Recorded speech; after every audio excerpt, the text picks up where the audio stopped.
añoro muitísimo, a única vez que un goberno de esquerdas fracasou en Cangas esta vez.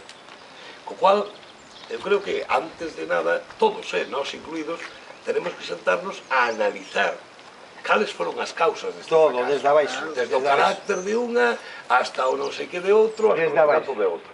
A eso estamos dispostos. O que pasa que ahora mismo, evidentemente, a forma está pensada.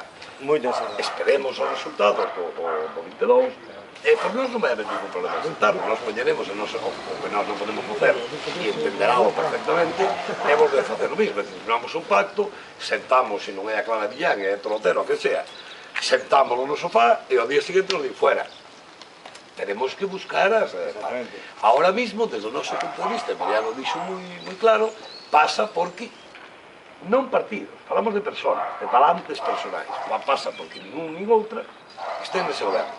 Que van pedir a nosa cabeza? Pois, sobra, diremos, pero nós estamos dispostos a sentarnos e a falar. Iso teno claro.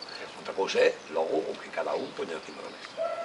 Evidentemente, un goberno regular de esquerdas é preferible a un goberno de dereitas, que non vai chegar a ser regular. Por aí vou. Aí estamos total e absolutamente de acordo. Pero, bueno, se estuéramos falando no 97, no 2001, no 2003, diríache, non teñas ninguna duda, pero claro, estamos falando no 2011, cando hai unha experiencia moi fastidiada de goberno, unha experiencia moi fastidiada.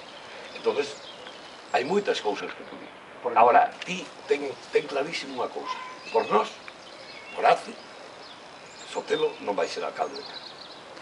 Das nosas mans, vamos, no que esperas nosas mans.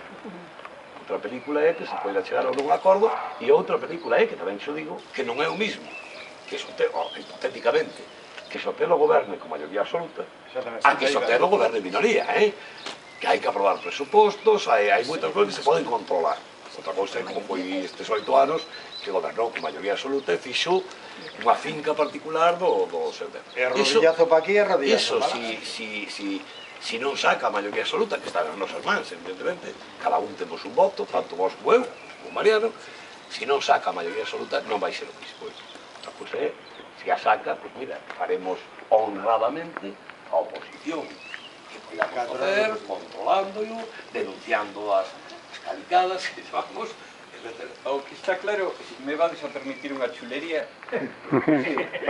Eu digo porque non é normal de min a que me conoce un pouco. Si Sotelo non é alcalde neste momento é por culpa miña, vadesme permitir. Bueno, a ver, por iso digo que é unha chulería porque non é por culpa miña, evidentemente non son tan vanidosos ni tan idiota como para non saber que é gracias á movilización as miles de personas que iron á calle. Un tipo solo non é nadie. Por iso volvo a poñer as cousas no seu sitio. Pero o que quero dicir que non, alguén odia Sotelo odia alguén en Cangas, si é a min, non me pode ver, como dixo na entrevista, que opina de Mariano Abalo? Pasa a palabra, que quere dicir que non me pode ver diante, entón quere dicir que nós co PP non temos nada que ver. Alguén agora se empeña en vender esa tontería de que PP, que PP, se o PP non nos pode ver. É máis, desgraciadamente, o triste desto, por iso digo que é mellor que falen as urnas, o mellor nos atopamos, como xa pasou en Cangas, e pode volver a pasar, o mellor certo partido facilita que goberne o PP. Esa sabedes de que partido falo, porque o fixo en moitas partes do Estado español. Pero bueno, eu creo que tampouco queremos abrir debates que logo o mellor a realidade, tristemente, nos pone nun sitio que non ten nada que ver co que estamos falando, non?